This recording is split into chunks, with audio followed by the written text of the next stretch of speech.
Welcome to Tesla's call to discuss the rationale for our offer to acquire SolarCity. I'm joined today by Elon Musk, Tesla Chairman and CEO, Todd Marin, Tesla General Counsel, J.B. Straubel, our CTO, and CFO Jason Wheeler. Yesterday, we announced our offer to acquire SolarCity in filings with the SEC and through a blog post available at www.tesla.com. During our call this morning, we'll discuss some of our business outlook and make other forward-looking statements. These are based on our predictions and expectations as of today. Actual events or results could differ materially due to a number of risks and uncertainties, including those mentioned in our most recent Form 10-Q filed with the SEC. We're going to start today's call with some comments by Todd and then Elon, followed by Q&A. So go ahead and press star one now to get into the queue to ask a question. And with that, I'll pass it over to you, Todd.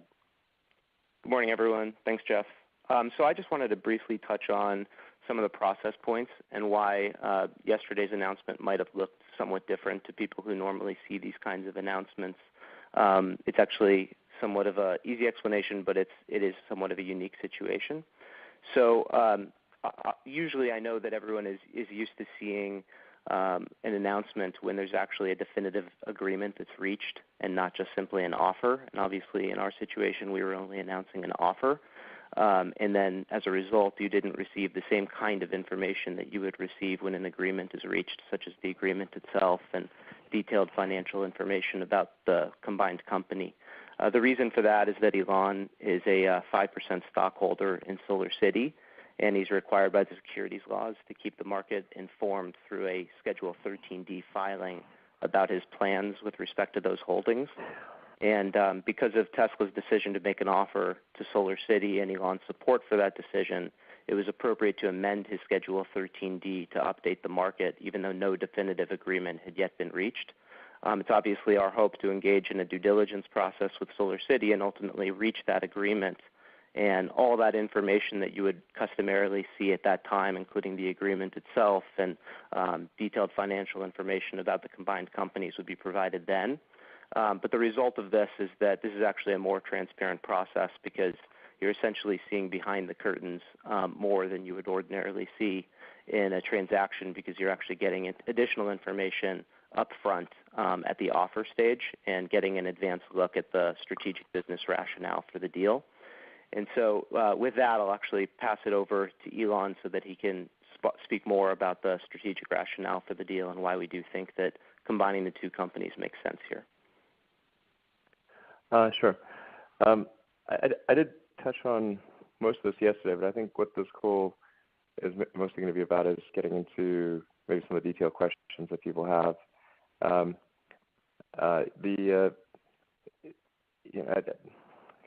said yesterday, there's kind of three parts to, and as I said at the actually Powerwall presentation last year.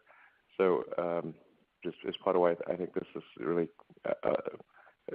quite an obviously correct move, is that in order to solve the sustainable energy question, we need sustainable energy production, which is going to come primarily in the form of solar, overwhelmingly in the form of solar, in my view.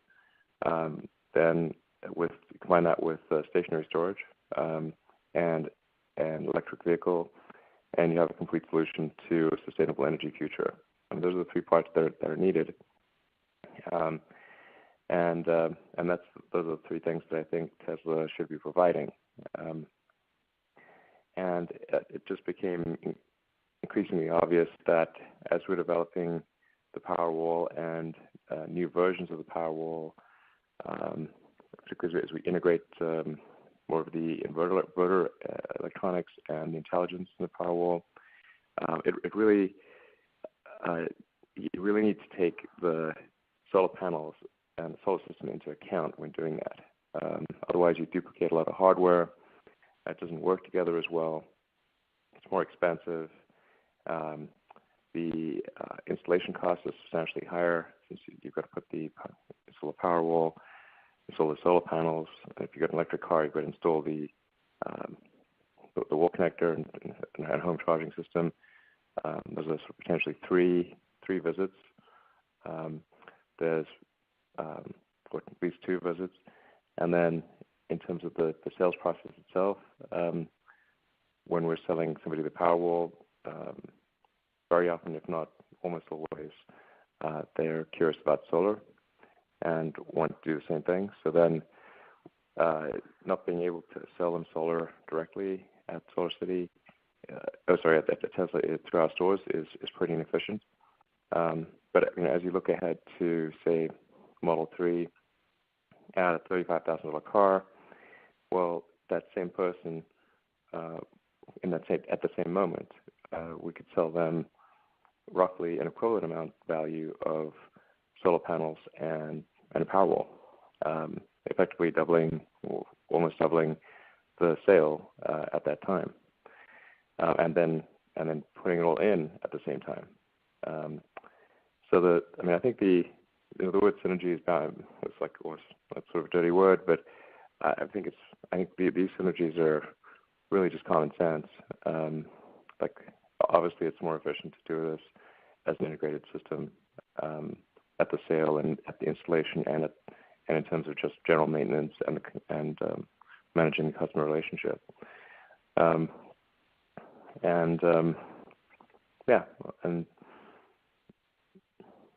think that makes it kind of a pretty obvious thing to do, and it's quite difficult to create an integrated product if you're forced to be at an arm's length and be 2 different companies.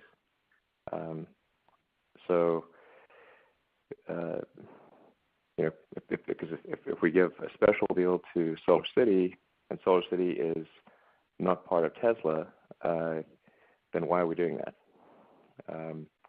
So we can do that if SolarCity is part of Tesla. We can't do it if SolarCity is a separate company. So it just makes things, the execution, I think, a lot easier and cleaner and more effective. So that's why I said yesterday, I think it's really kind of a no-brainer. Like, if we didn't do this, it would make Tesla's execution harder and worse. And I think the tide of history very strongly supports, it will be a sustainable energy future, primarily solar, and almost virtually entirely electric vehicles, and maybe things that temporarily interrupt that tide of history, but in the long term it will overwhelm everything, and our goal is to accelerate the advent of that future as fast as possible, and this helps us accelerate it. So that's the reason.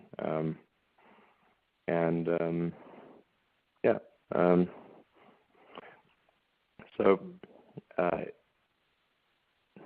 I think there have been some questions about, like, does this sort of really increase our debt position or lever up our balance sheet? It really doesn't. I think I really encourage people to take a close look at SolarCity. What really matters is the recourse debt. Obviously, the non-recourse debt is not what matters. The cash flows generating that SolarCity will generate, it covers all the what's required with the recourse debt. So they are headed to cash flow positive situation for the next 3 to 6 months at the outside, and that's where the company's been steering itself, reducing their growth rate to some degree to achieve that cash flow positive position, but they're very clearly on their way to getting there in short order. So it actually, we expect it to be a net cash generator, not a user of cash. particularly when taking into account the dramatic reduction in the cost of sales of solar systems sold through our stores. The biggest factor in SolarCity's increase in cost per watt in Q1 was their sales cost. So as soon as that quite a big increase in sales cost, that'll go radically in the other direction with sales through Tesla. And then I'd love to talk more about what's going to happen on the product side. Obviously, that would be, I think, that would shed a lot of light on this deal and why I think it makes total sense and really is a no-brainer. But I can't talk about material non-public plans, except that I'm very optimistic about those plans, and that while to date SolarCity has not been significantly differentiated on the product side, to the solar panels themselves, they certainly will be in the fairly near future. And actually, if you just listen carefully to what SolarCity's been saying in its earnings calls and its announcements, that I think should be also pretty clear, like that. That SolarCity's saying that there's going to be significant product differentiation. There's the Slivo acquisition, which we think is the best technology out there for high efficiency, low cost solar panels, and at the same time, very significantly improving the aesthetics of the solar panels. I think there's quite a radical difference between having solar panels on your roof that actually make your house look better versus ones that do not. I think it's going to be a night and day difference, and the Slivo development allows for that. So, anyway, but we can't go into the details of those because making kind of future product announcements that are really exciting obviously affect future product sales, and it's the full extent of that is not yet public information. But I do believe it fits together very well with Tesla's plans on the Powerwall and Powerpack side.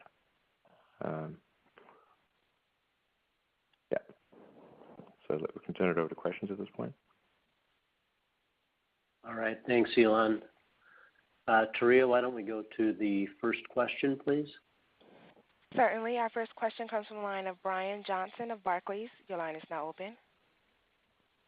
Yes, thank you. I have about three questions.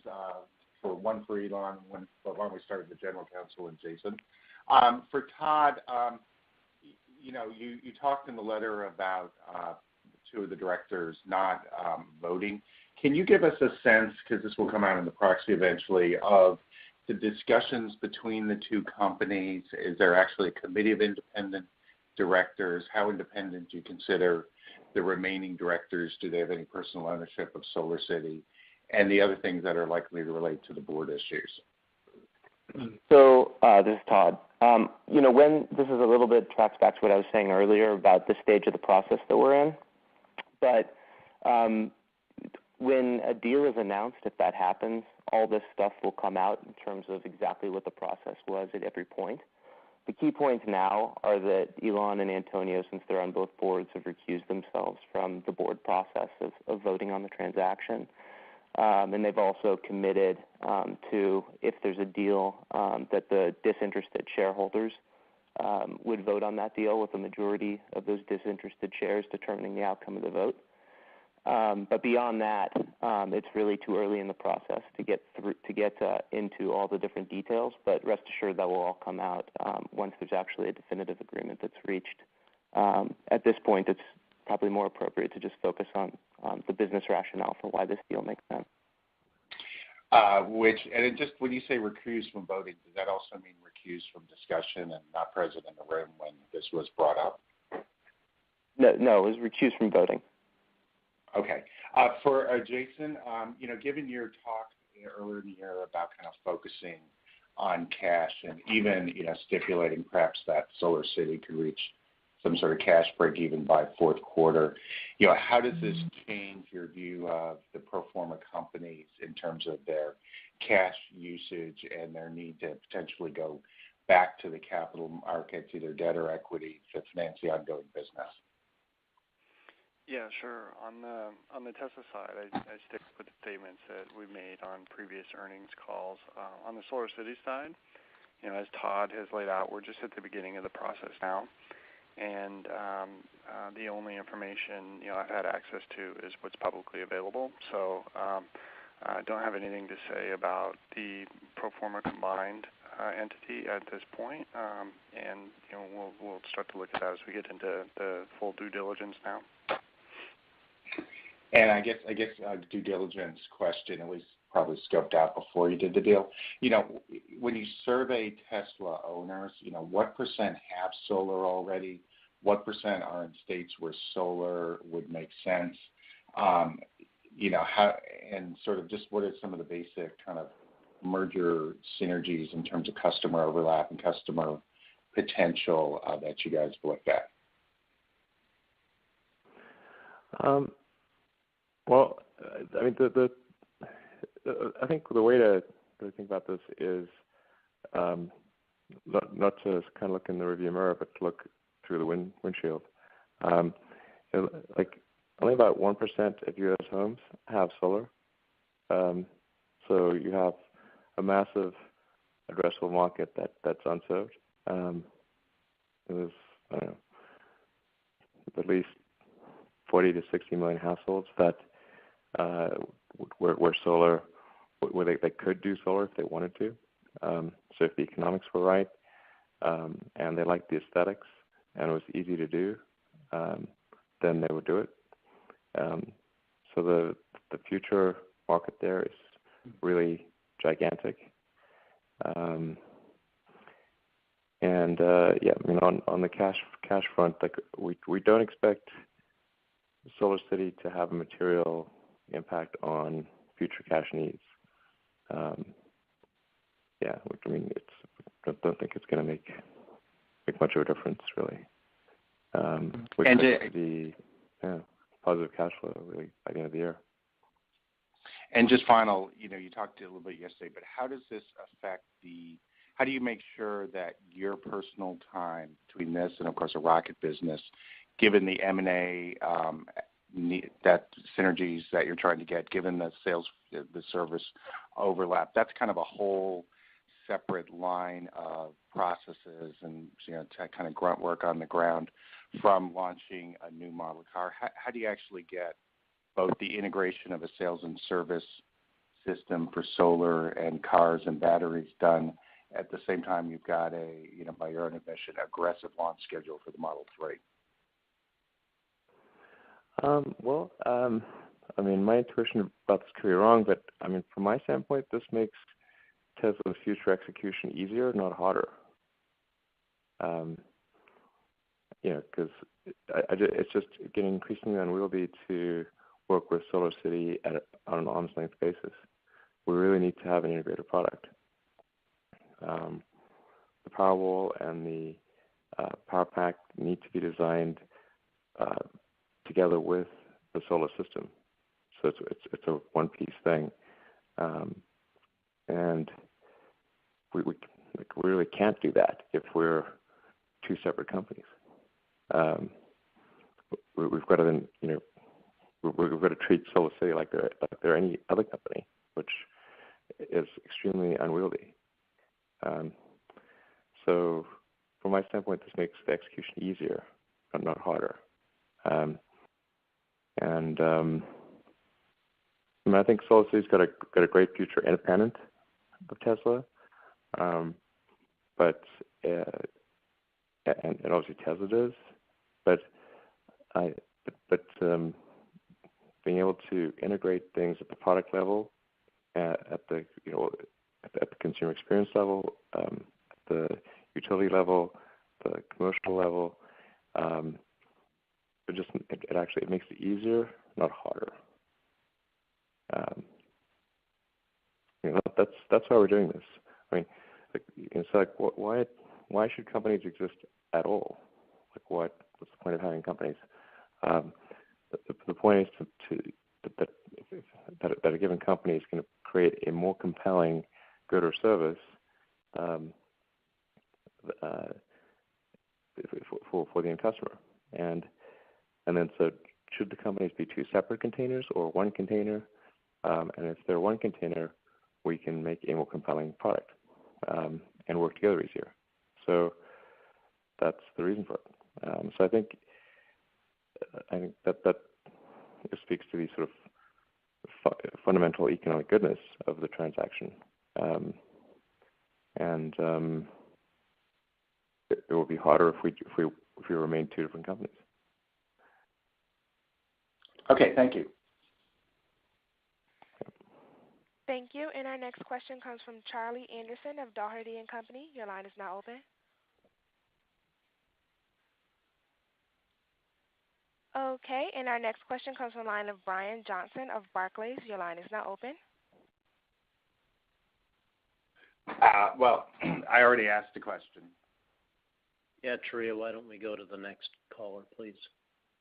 Let's try Charlie again. Okay, our next question comes from the line of Charlie Anderson of Doherty & Company. Your line is now open. Yeah, good morning. Thanks for taking my questions. So I wondered if shareholders of Tesla will have a synergies number in mind when they vote, and if you guys have any early look at what synergies could be, and are you expecting much in the way of cost, and just thinking about the incremental cost of combining the products, what will that be? It sounds like some of the work has already been done to combine the products, but just any thoughts on that would be helpful. Sure. I mean, we can give estimates because obviously this is still the early stages, and I mean they're estimates based on kind of what stands to reason. But looking ahead, particularly to next year, selling Model 3, kind of something on the order of a $35,000 car. If we're selling Powerwalls and solar systems of comparable value, then and doing so in the same sales footprint with the same person, the first order approximation, our cost of sales should drop in half, as would SolarCity's correspondingly. Maybe it's not entirely in half. Maybe it's 30 to 40%, but it's a pretty I think a very substantial drop on SolarCity's side, and also a drop of a material drop on Tesla's side, because you're basically selling, let's say, almost twice as much in a single transaction as you otherwise would. And then on the installation setup side, it's one crew and one visit instead of 2 to 3 visits. The ongoing maintenance is kind of one point of contact and not sort of 2 or 3 points of contact. And the cost of the system itself is lower because we're not duplicating the hardware level. So I think that all makes a lot of sense. So the fundamental costs for both companies would go down materially.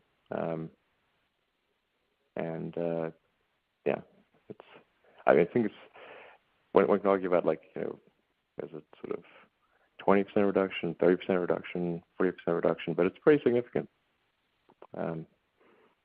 And for sure better than if the companies were separate. Great, and then just another quick one from me. I wondered why now versus 2 years ago versus 2 years from now?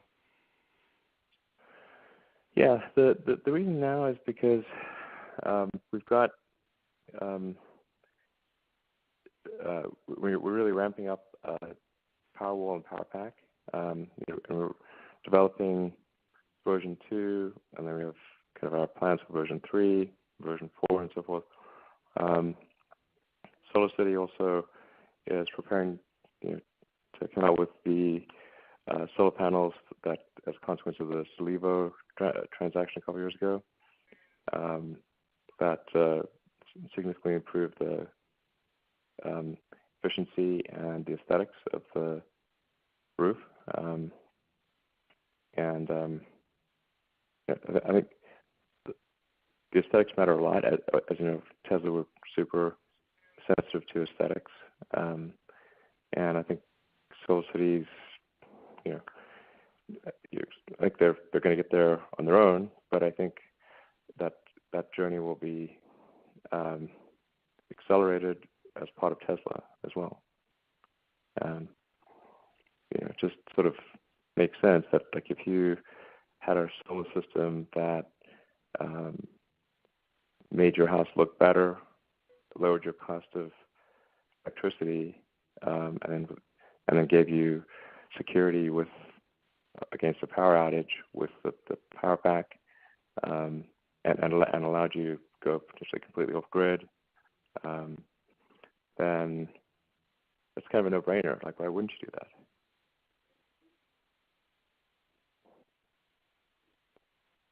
Thanks so much. Thank you. Our next question comes from Sachin Shah of Albert Fried. Your line is now open. Hi, good morning. Congratulations on the offer. Couple questions I think that people are kind of trying to digest. I think strategically, Elon, that you've made your points clear, but I think the valuation is what the market is having issues with. There are some questions about SolarCity's balance sheet, and you mentioned about the debt. So how do you put that into context with the exchange ratio that you've offered? Kind of not jeopardizing kind of the future of Tesla while you make this offer. Well, I think Tesla's getting a pretty good, at current share price. I mean, Tesla doesn't just decide what a company's share price on the public market should be. The public market does. So we're just obviously keying off of what the public market price is, which is decided by people, like other than ourselves. And then there's, I think quite a reasonable, neither high nor low acquisition premium that is being put forward, subject to further diligence. And I think I think every element of it is very reasonable. Like, something that's out of whack about the proposal. It's sort of extremely normal to have a acquisition premium of that size. It's certainly quite a bit lower than, for example, say LinkedIn. LinkedIn, I think, had a 50% premium. Here we're talking about a sort of low 20s to maybe 30% premium. So it's more or less in line with the average acquisition premium for any given public market company. So it's, like I said, extremely normal. And then just overall, these, I think when we're down the road, not even far down the road, like next year, but particularly as you go further into the future, these numbers are going to seem like very small numbers. I think as a combined automotive and power storage and power generation company, the potential is there for Tesla to be a $1 trillion company, like market cap company. Yeah, so, which, if we play a major role in transitioning the world to a new form of energy generation and storage and transport, that's what kind of happens. So that's, I think one isn't going to be worried about whether it's a few $100 million one way or the other here down the road. It's not really going to make a difference. Okay. I appreciate your candor about the $1 trillion market cap. I think that leads to the future value of SolarCity. But I guess the near term, because you're not voting your shares both on Tesla and SolarCity, from my understanding of the contract, how do you expect the near term kind of shareholders or near-term focus shareholders to kind of vote in favor of this? I'm assuming it's a simple majority, and so it's kind of a chicken and egg thing where your future, your expectation of the future is probably correct strategically, but near term people are having more time to digest this, not enough time to digest this, and kind of looking more near term, and that's what the concern is getting to the finish line. So how do you see this getting to the finish line where you see shareholders on the SolarCity side being receptive to the exchange ratio, you reach a merger agreement,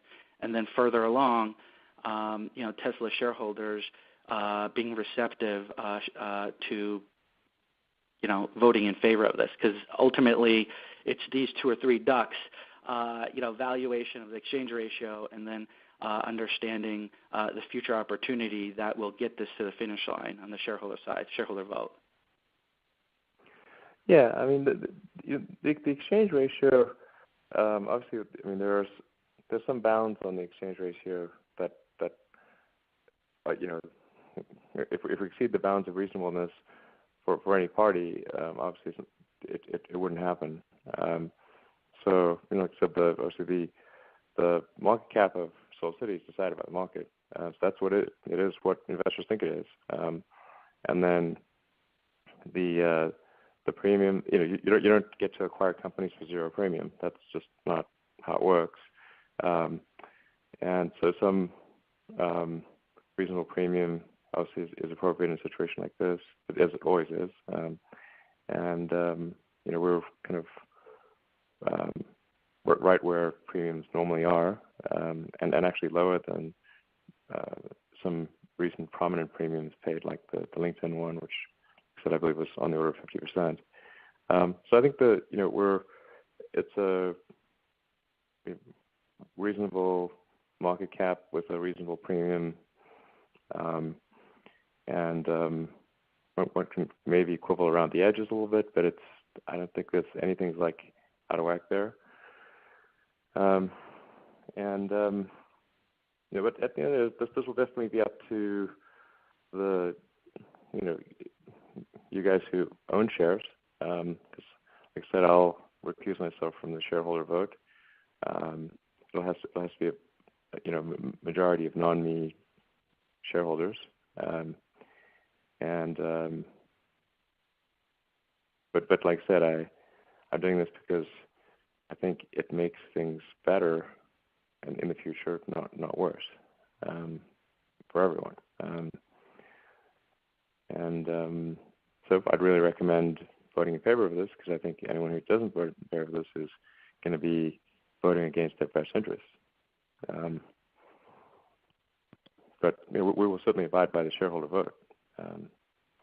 So if there's a great deal of unhappiness, we want to move forward. But I just really want to emphasize that I have zero doubt about this. Zero. Arguably we should have done it sooner. But I think doing it now it gives us enough time to create a compelling integrated product, assuming it doesn't take forever to close. gives us time to create a very compelling integrated product and bring that to significant scale next year. Okay. So when you say you have no doubt, so you believe the special committee, independent board, when they do their due diligence, and reverse due diligence on both companies, that you'll be able to reach an agreement. That seems very likely. At the board level, yeah. I mean, the board opinion is unanimous in both companies. So, unless there's something discovered that I have no idea about, or it's just, or that nobody on the board has any idea about, which is extremely unlikely, then that the board would, the independent board members would recommend in favor of completing a transaction somewhere in the price range that was mentioned, most likely. And then it would be up to the shareholder vote to say, excluding me, to say yes or no. So I think that's about as fair as one could make it. Great. Thank you very much. Congratulations again. Yeah. Thanks. If anybody here thinks hey, there's some, better way to do this, morally better way to do this, or better way to do this from an execution standpoint, let me know. And we've tried to do this in a way that's as fair as possible and really going beyond what's legally required, and to make it as not just legally correct, but morally correct.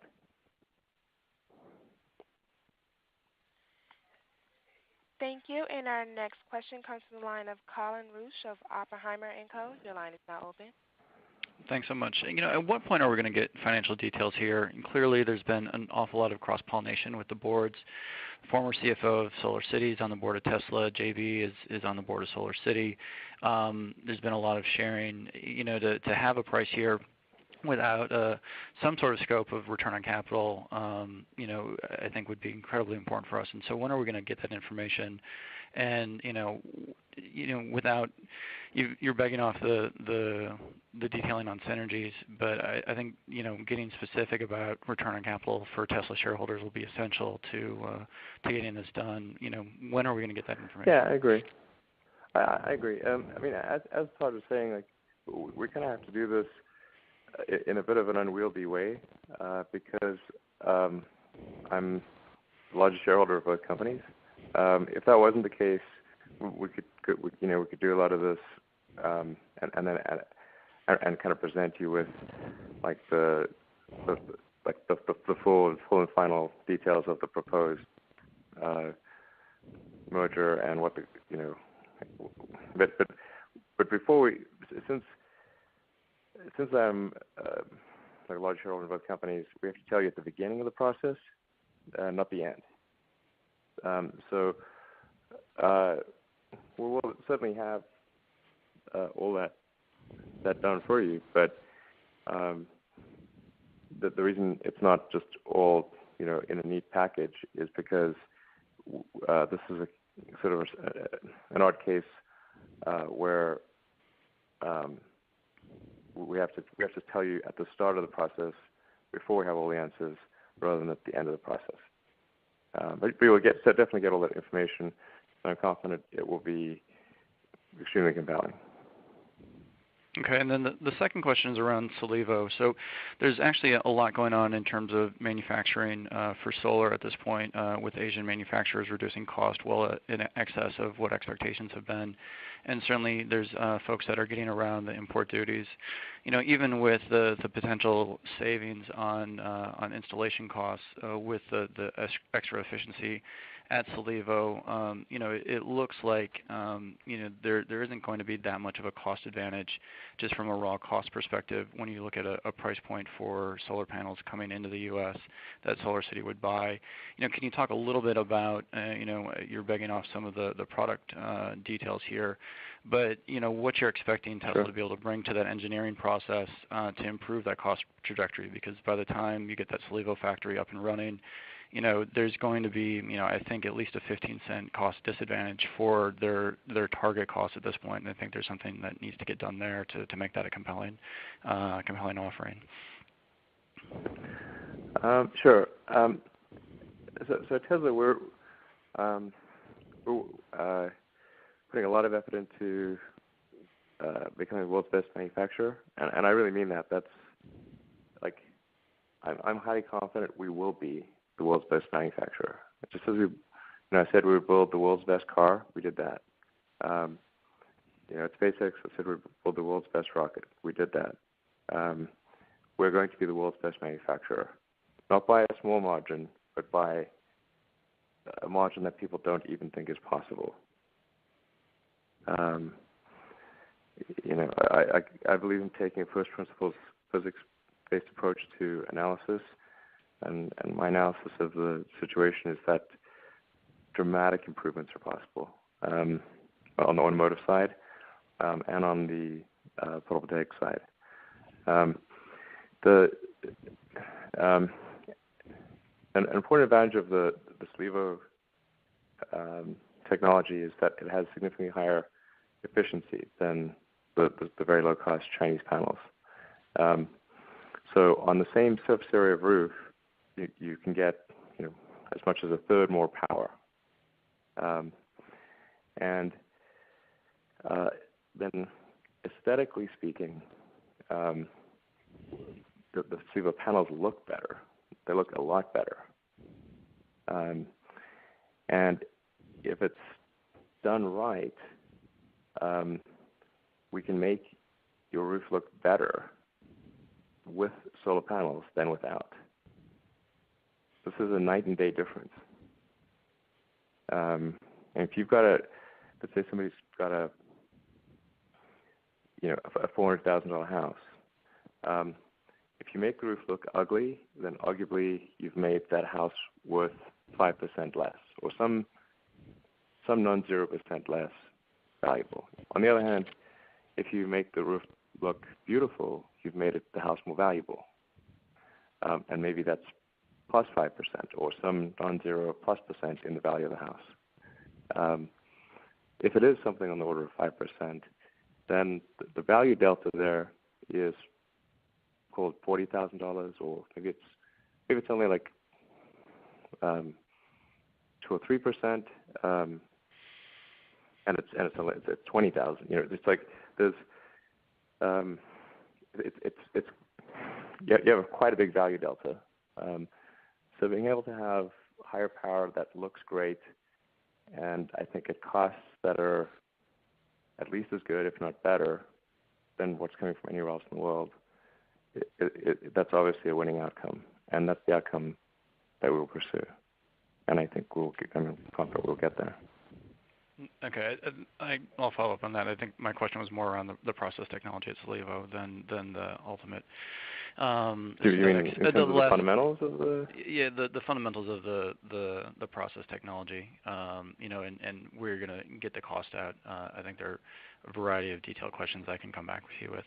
But my follow-up question on that is just, fundamentally, SolarCity is a specialty construction and specialty finance entity at its heart. And so as you look at Tesla being, a value-added manufacturer of a variety of products and a technology company moving into what we see as a fundamentally different business, where are you seeing the synergies come back to Tesla other than the sales side? Is there something to do on that specialty finance expertise that you would be bringing in-house?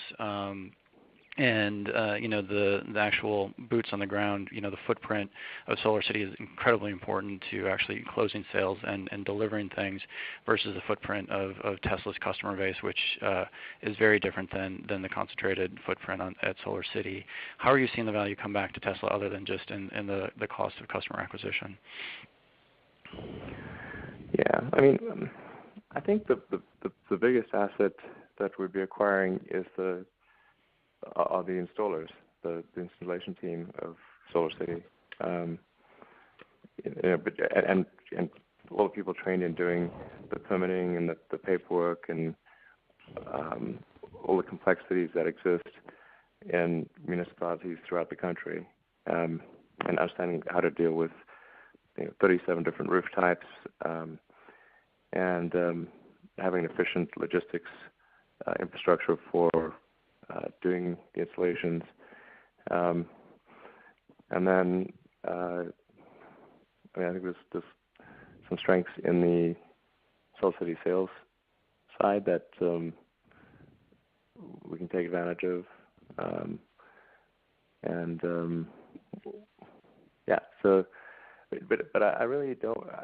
I do want to emphasize, I think the Slivo technology is going to make quite a big difference. And I don't see any fundamental cost issues that prevent it from being at or lower cost per watt than any other panel in the world. Okay, thanks a lot. I mean, I spent time in the SolarCity Slivo pilot plant in the Bay Area, so I'm not unfamiliar with this. And my observation is there are dramatic improvements. There's not some physical thing that's preventing it from being super competitive, right? It's actually a relatively straightforward manufacturing process.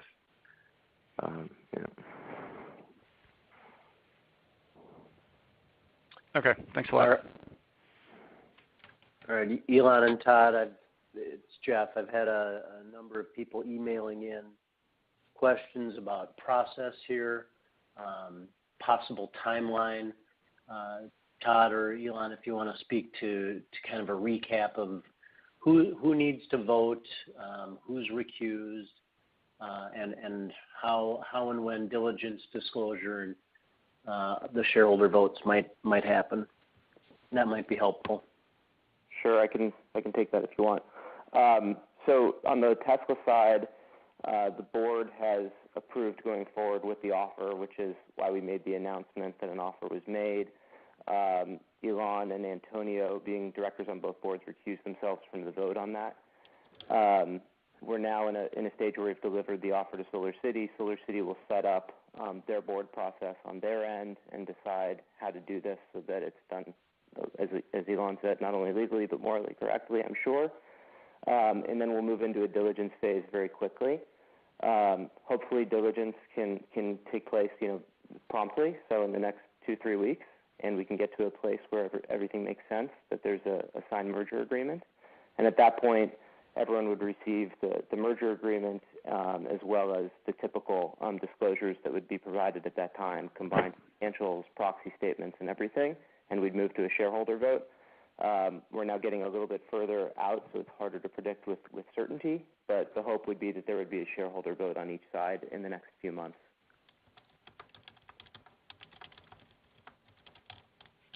Thank you. And our next question comes from the line of Joseph Spak of RBC Capital Markets. Your line is now open.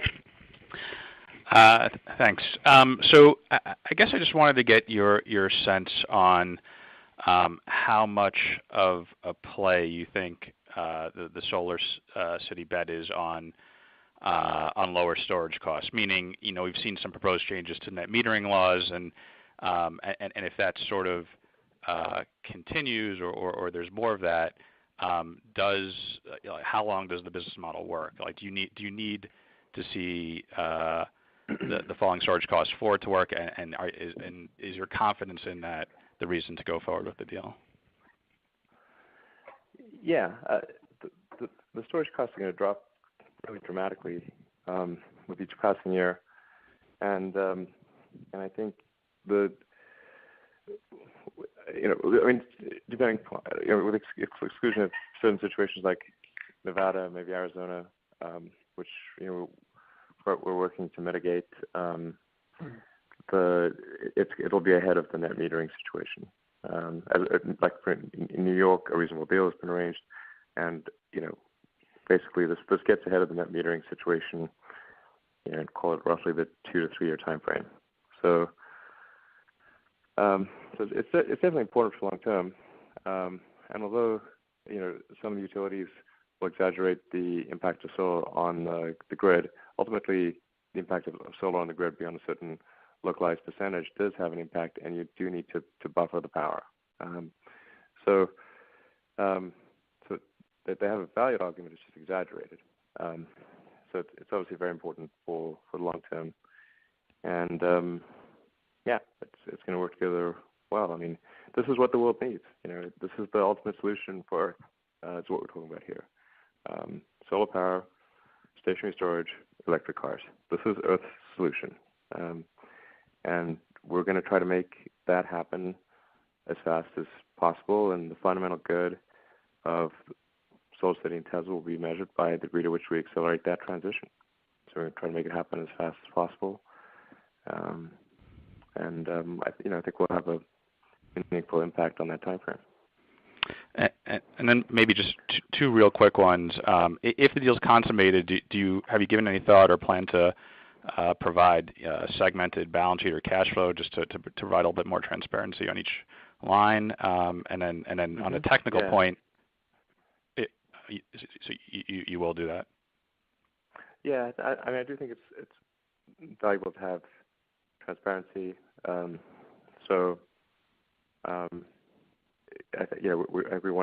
We will want to show that transparency as much as we can. So for some cases, it's going to be like where exactly should the cost be allocated, but I do think it would be great if it's like a black box that people can't figure out and then have to like somehow parse out what pieces are what. So we don't want to have an information discount to the stock because people are uncertain. So I think that having clearer information gives people a better understanding of the value of the company, the various pieces. It will inevitably, lead some people to reach conclusions they maybe shouldn't reach or they're premature. But I do believe in transparency. And then from a technical standpoint, you talked about some greater seamlessness between the entities. Would you also consider allowing vehicle to grid support? I think we've debated this since the early days of the Roadster. I mean, even the very early proto Roadsters that we had would do vehicle to grid. But you do get a lot of complications with that if you backflow power through the car into the wall. Like when is the car allowed to do that? When is it not? And then how much do you allow the car battery to be drawn down? And then people I think were pretty upset if the lights are on in the house but they can't drive their car because otherwise all the power in the house shuts down. So I think the right solution is to decouple it and into vehicle, stationary, battery, and solar. And then obviously there'll be some need to supplement that power at the grid level by having utility scale solar battery installations, because you don't always have enough surface area on a house, or certainly for an apartment building you don't have enough surface area, so you got to kind of ground mount the utility scale solar battery system and feed that to the grid. But if anyone that's seen my Powerwall presentation, it's remarkable how little land you need to power the entire United States.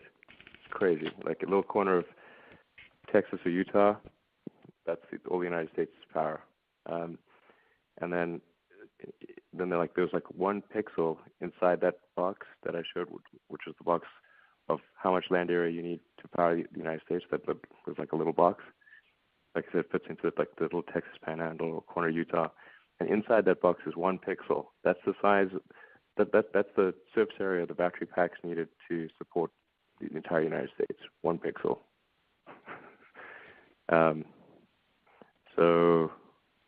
anyway, we're going to try to build that as fast as we can, and not just the U.S. but throughout the world.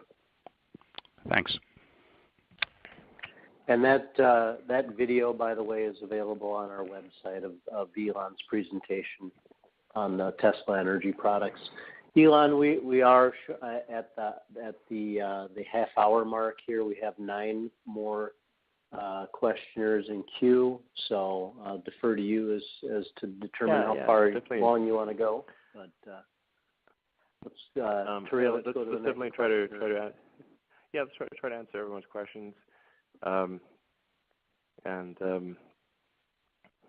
I said, I really would encourage people to think about the long term. Where's this all headed? And I think if you think about the long term, there's really no question about the convergence of Tesla and SolarCity. It's really just a question of what timing is appropriate for that convergence, and it's basically SolarCity's product roadmap and Tesla's product roadmap, which obviously, very significant non-public information, which I wish I could tell you about, can't. The timing is, if anything, maybe we should have done this sooner. But I certainly don't think we're doing it too early. And then what's the long-term picture? Long-term picture is a world with sustainable power generation, with stationary storage to buffer that power, and then electric cars. And Tesla's going to be the leader in all 3. So if you believe that that's the future we're headed towards, which I think everything points to that being true, and really, gasoline cars, we have to look back on gasoline cars like we look back on steam engines. It was like a phase. It was a bit weird. We're going to look back on fossil fuel power generation in the same way. It was a weird phase. Now we want to get out of that weird phase as soon as we can. And this is all about accelerating us getting out of this idiosyncratic, moment in history when we were digging up sort of Cambrian level fossils and burning them. And I think you'd be telling your grandchildren, you won't believe what we used to do. It's like we used to dig up, the liquidized remains of dinosaurs and old plants and put them in cars and burn them to move. And did the same thing with the power plants. And we're like, that sounds crazy. That's what it's going to be in the future, obviously. So, anyway, we're trying to have the non-weird future get here as fast as possible. All right, Turiel, let's go to the next question, please. Certainly. Our next question comes from Tyler Frank of Robert Baird. Your line is now open. Hey, guys. It's actually Ben Kayla from Baird.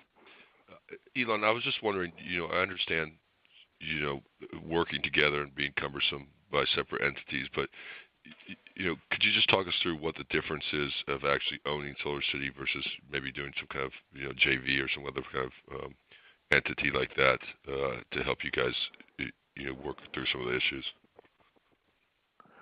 Yeah, I mean, the problem is that I think we hit the, it's like why we don't have a good basis for doing some special deal with SolarCity because there's effectively a conflict of interest. Ironically, the conflict of interest goes away for one company, but it doesn't go away for 2 separate companies. So, there's not really a good rationale for just offering a special deal and only working with one company that I also happen to own. It's I don't think we have a good moral legal basis for behaving in a special way to SolarCity unless it's actually one company. Got it. And then one more, if I can.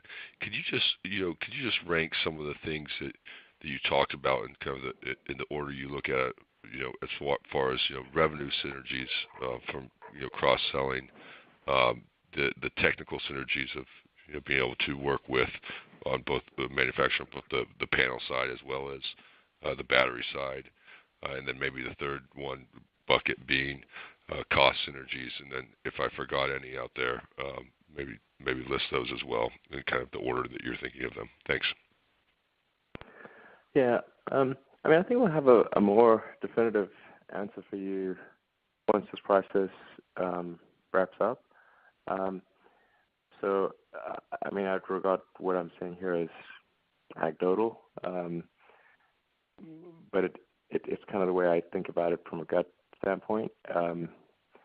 Is like first and foremost, do we offer what allows us to offer the most compelling product to consumers and businesses, and a seamlessly integrated product that all just works together. That's better.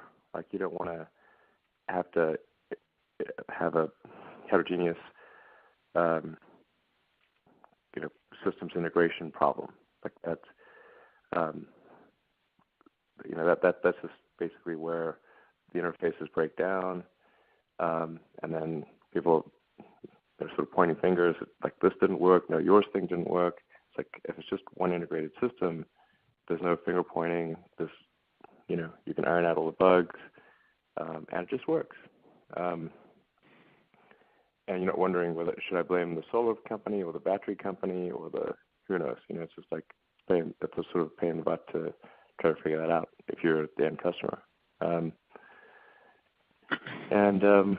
I think we can guide the integrated product to be to just be right, to be better. That's kind of from that standpoint more than anything else. And then in addition, there's just obvious cost savings to be had if in the same store we can sell twice as much dollar volume. It's the same store, not selling twice as much stuff.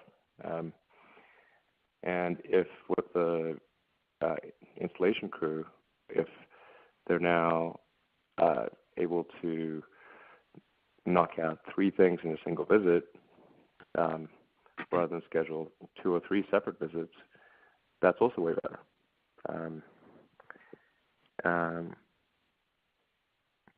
One can argue this sort of how much better is it? It's definitely some percentage better. That's material, which is kind of.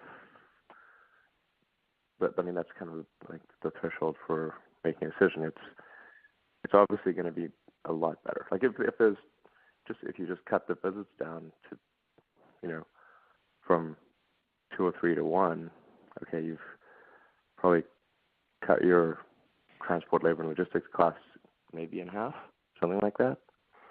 And if you have a seamlessly integrated product, you can have less servicing costs and things are going to break down less. It's just the thing you'd want to buy if you're the end customer. Why would you want to buy anything else?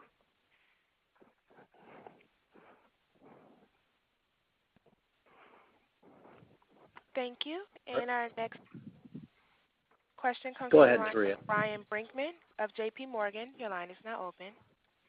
Hi, this is Samik here on behalf of Ryan. Just a quick one from us. Have you had conversations about this offer already with the largest disinterested shareholders of Tesla, and what's your sense in terms of do they see the same value in the combining the two businesses as you do, and what's your sense about how they'll vote on this?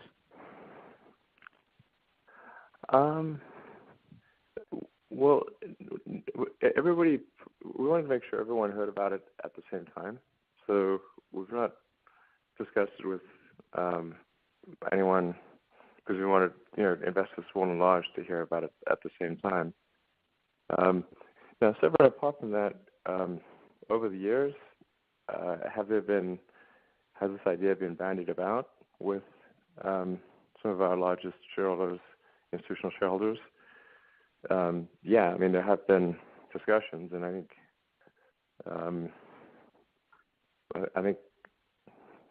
some of them see it as like a natural thing to do,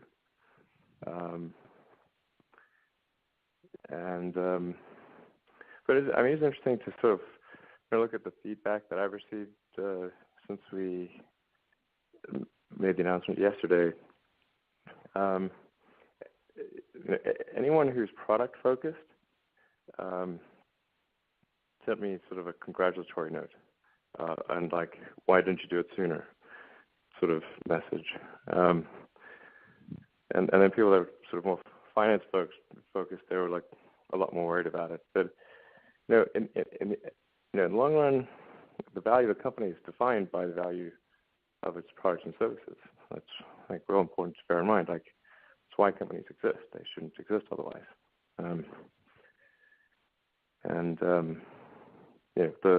The value of the company will follow the value of the product. A company that starts making lousy products is pretty soon going to have a lousy valuation. A company that makes great products is pretty soon going to have a great valuation, because that's how the system is set up, and it's how it should be set up. Great. Thank you. Thanks. Thank you. And our next question comes from Patrick Archambault of Goldman Sachs. Your line is now open. Great. Yeah, thanks a lot for taking my question. So look, I think a lot has been laid out about the strategic vision for this, longer term. But I wanted to piggyback on one of the earlier questions and just get a sense of, the possible financial sense it makes kind of in the shorter term. And correct me if I'm wrong, I don't cover SolarCity, but my understanding is the storage plus, solar piece of that business is actually quite small. You've had places like the Rocky Mountain Institute put out, fairly detailed studies on, combining solar plus storage, that suggest the levelized cost of energy won't be lower than the current available, price for, maybe call it 5 to 10 years. But you guys sound very confident that this makes sense sooner. So I just wanted to get definitely your view on that. I think the important thing is to bear in mind, like, it's a big world out there, and there are places where the cost of energy is much higher than other places. Like, for example, in Hawaii, energy costs are very high because they have to ship in all of the fuel for their power plants. So it's very expensive, and so the economics of solar plus battery make overwhelming sense for places like Hawaii, and a lot of actually island nations out there, and really any place that's got expensive energy costs, or even moderately expensive energy costs. It's going to make sense for many parts of Europe, many parts of the United States, and so and then over time, it's going to make sense for everywhere. Like, everywhere is going to be solar battery. There'll be some wind, of course, some geothermal, hydro, and there'll be some long tail of, before the final coal plant finally stops operating, and the final natural gas plant stops operating. Those might last. There'll be some long tail, because it's going to look like an S curve, as is typical for new technology adoption. So, it's like in the beginning of the S curve, people tend to underpredict what's going to happen, and then it goes through an exponential growth phase, then an approximately linear growth phase. Usually people overpredict what's going to happen in the steep linear portion of the growth phase, and then it goes back into a logarithmic, so to complete the S shape. That's what happened with the internet, for example. cell phones. Same thing will happen here. Yeah. And I guess, like, within the United States, do you think like 5 years is a reasonable time frame for the economics to start to work? Oh yeah, absolutely. On a mass scale. Less than that. Okay. I mean, it just needs to be on a scale that it's like that allows our factory to operate at maximum capacity.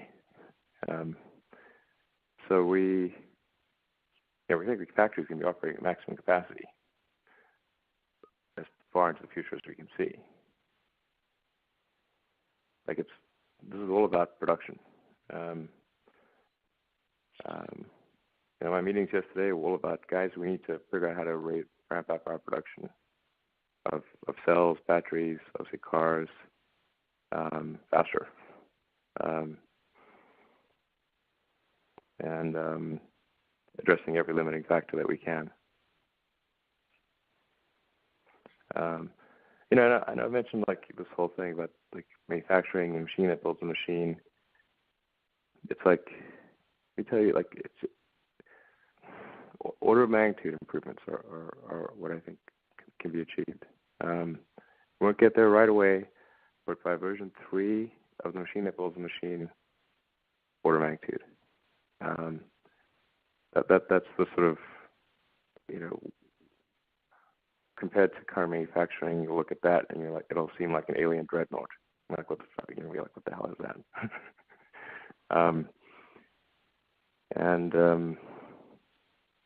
It's just like, it blows my mind that people don't realize just how much improvement potential is possible. And I mean, this is big. We're doing high school level physics necessary to figure this out. It's like not mega complicated.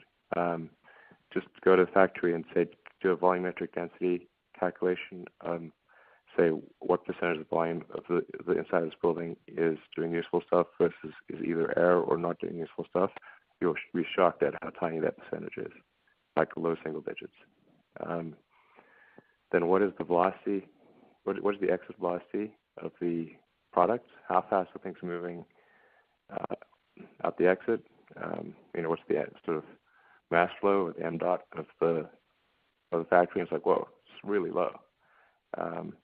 Like the fastest car plants in the world, the car exit velocity is basically grandma with a walker. That it's real slow.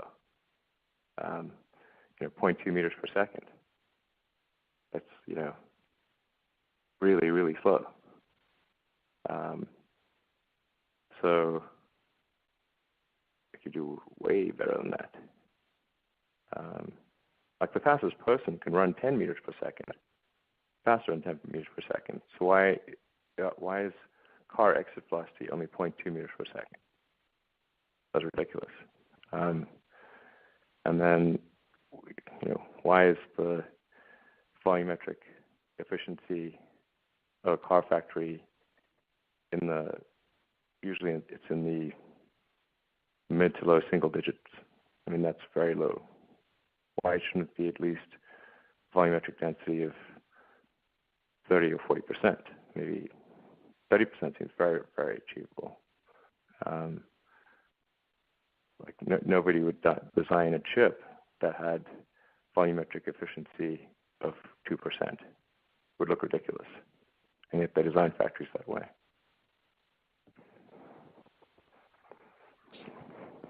Are these efficiencies that you are looking to put in place for your next Tesla plant, or are these things we can see in Fremont at some stage in the near future?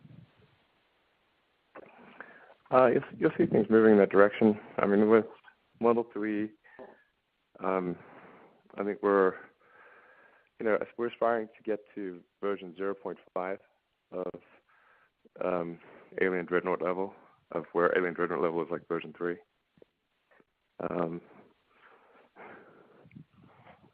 So you'll certainly see that directionally. Where it's most obvious is in the cell production. So, I mean, our engineering team has worked very closely with Panasonic to make dramatic improvements to the cell manufacturing efficiency. We think we're probably approaching 3x the efficiency of the best plant in the world. So that's pretty good.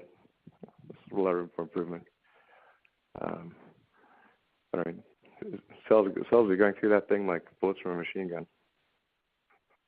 In fact, the exit rate of cells will be faster than bullets from a machine gun. Well, we look forward to the next time you take us around. Yeah, come to the Gigafactory party. It'll be an eye-opener. Thank you. Our next question comes from Colin Langan of UBS. Your line is now open.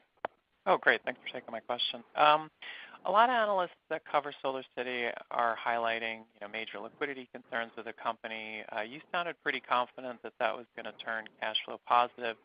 I mean, what do you think they're seeing differently, and are you concerned at all that the cash burn may increase after the deal? Well, I think once the deal is done, the cash burn is likely to reduce because of reduced cost of sales and just general operational efficiencies. Like there's a lot of things that's duplicated that are duplicated, so we'd expect costs to decrease and to increase the positive cash flow from the SolarCity acquisition. I mean, it might take like a few months for those to come into effect, but pretty short order. Let's say 6 months after the acquisition is complete, I would expect those efficiencies to be there and be significant. That's my second question. So in terms of the time horizon, in terms of delivering on goals and promises, particularly around this acquisition, you actually think the synergies would be achieved within 6 months of post-closing? It'd be that quick? Yeah, I think from the point at which the deal is done, yes. It should be meaningful and noticeable by the second full quarter after the acquisition is completed. I'm highly confident that will be the case, yeah. Okay. Well, thank you for taking my question. All right. Thank you. Our next question comes from Patrick Jobin of Credit Suisse. Your line is now open. Hi, thanks for taking the questions here. I guess a question for Elon or Todd. Why not pursue a less capital-intensive model, at least in the near term, and proceed with more of a marketing or sales relationship between the entities, I guess for the cross-sell opportunity and installation efficiencies of the integrated systems? It seems like, I think you used the term special deals, but those seem to be the norm between entities if they're beneficial for both. I guess, are there any legal impediments to having approached some of these synergies in that fashion? I think we would certainly face them if we did that. I think, yeah. I mean, I just don't think. I think morally and legally we would find it very difficult to defend a unique relationship that just favored SolarCity if we're separate companies. If we're one company, then obviously that's fine. But separate companies, we can't do that. So, yeah. Okay. My second question, everyone's focused on capital and cash flow here. I guess, Elon, from your perspective, would Tesla be receptive, or would there be any plans to provide capital to SolarCity in the interim during the kind of pending acquisition?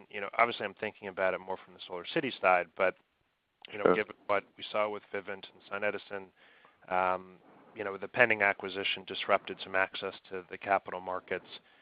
In the interim, I'm just trying to understand SolarCity's near-term path and what you'd be willing to do from a Tesla standpoint. Thank you.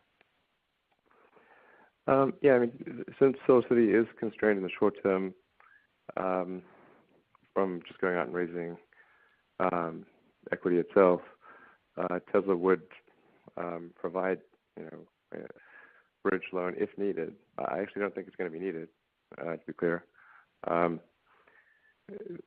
because I mean that's something that's only fair and appropriate to do. So we will be there if needed, but I don't think we'll be needed.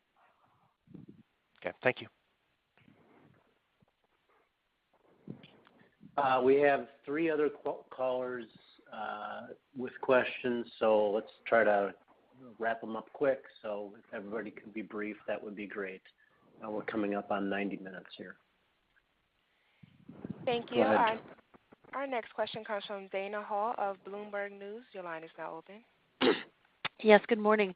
Could you talk a little bit about how you envision this impacting Tesla's retail footprint going forward, and if the Tesla stores are now selling solar panels and power walls, is this sort of an effective end run around your dealership battles? Oh, that's an interesting question.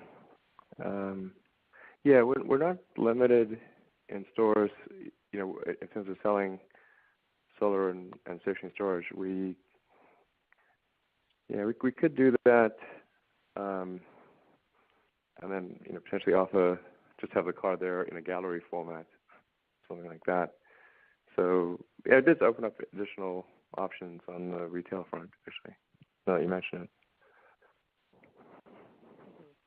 I'm just wondering whether a car dealer association can say that it's a dealership if it's selling more than cars, if it's also selling solar panels and power walls, and if it's going to change the look of the stores significantly enough that helps you guys out with that. Yeah, I think we'll still be prevented from actually including a car transaction, even if it's part of a broader store. But usually there's not a limit on having galleries where you simply display the car and have information about it. And then we could still conclude transactions for solar and batteries. Mm-hmm. Yeah, so I mean, something like that, it does open up additional possibilities now that you mention it. Thanks. Yeah. Thank you. Our next question comes from Sachin Shah of Albert Freed. Your line is now open. Hi. I just had a follow-up. So you mentioned the positives of rolling up SolarCity, and I think somebody earlier mentioned in so many words that the analysts have been saying that this is a bailout of SolarCity. So can you just mention if shareholders don't vote for this, what happens? You mentioned that SolarCity in the next 3 to 6 months should be net cash generator, so it's not as bleak as some of these analysts have been saying. SolarCity would be in a position if they don't vote for the potential transaction with Tesla. And then secondly, what does this deal mean for your Gigafactory? Does it have any change? Timeline has changed because you're going to have more of a capacity or not? Thank you. Sure. I don't know where this bailout stuff comes from because, Tesla's not the one deciding what the market value of SolarCity is. It's, the stock market is. So SolarCity could certainly raise capital, equity on its current valuation, and I think without any problem. And SolarCity is headed to a very, very healthy place from a cash flow standpoint in short order. So next sort of 3 to 5 months, getting to cash flow positive. So if a company's around the corner from being cash flow positive and has the ability to raise equity capital on its own, I don't see how an acquisition is in any way a bailout. That's obviously a false description.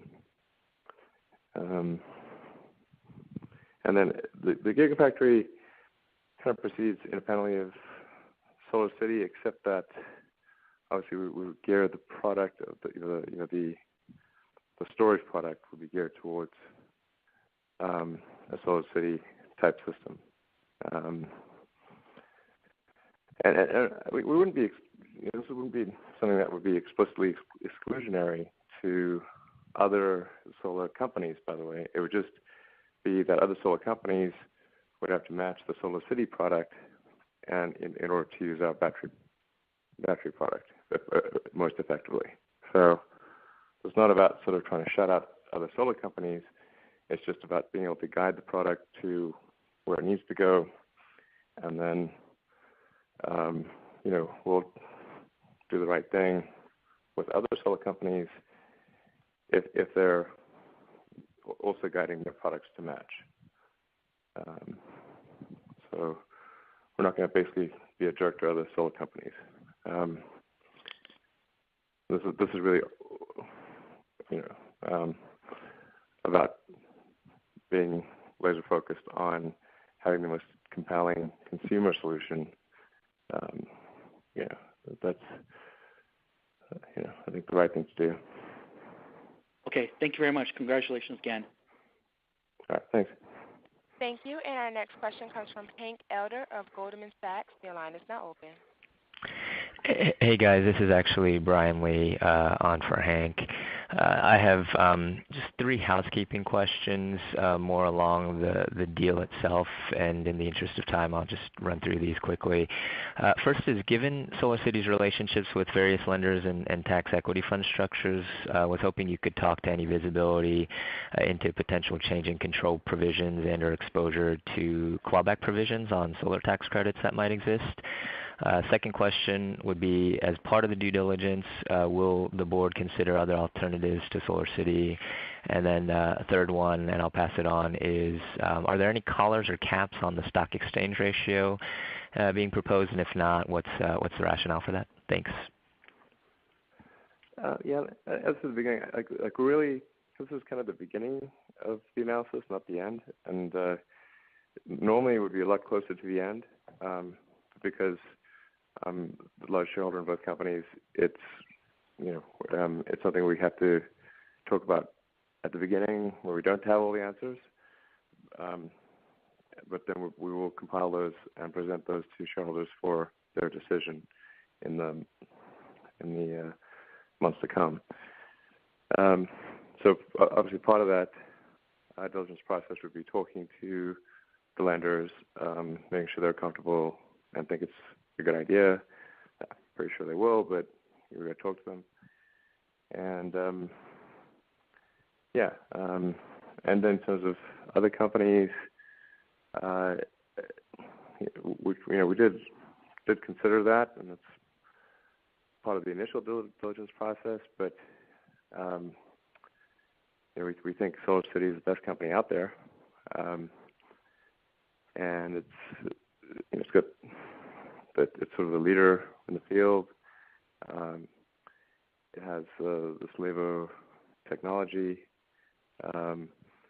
The product direction, we believe, is correct. In terms of making rapid progress towards a highly differentiated product. And there's just no other company out there that's like that at all.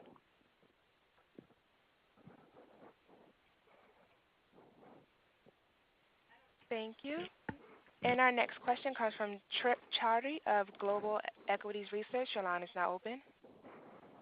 Thank you. I have a quick question for Elon. I was just wondering, how does this acquisition plays out with the opportunities that Tesla may find in microgrids and grid space? I think there's. We want to have. I think it's always good to productize things. So it's like you can click here and buy your microgrid. Versus having a tailored situation for all over the place. If you can productize it, it can just happen real fast. And so I think productizing a microgrid, so it's click here and you get a microgrid. It just works. I think that's a good way to go. I think consumers obviously appreciate things that are easy, simple, fast. But actually, corporate customers, utilities, they appreciate that too. Because they don't have to go through this big laborious process and it's a pain in the butt for them. It blows their mind when they can just sort of click a button and then we install their thing and it works. Just because the product's big doesn't mean that the whole process needs to be complex. Bigness and complexity are not the same thing. So I think some of our utility customers have been quite positively surprised by just how easy it is to implement. And it's going to get a lot easier in the future.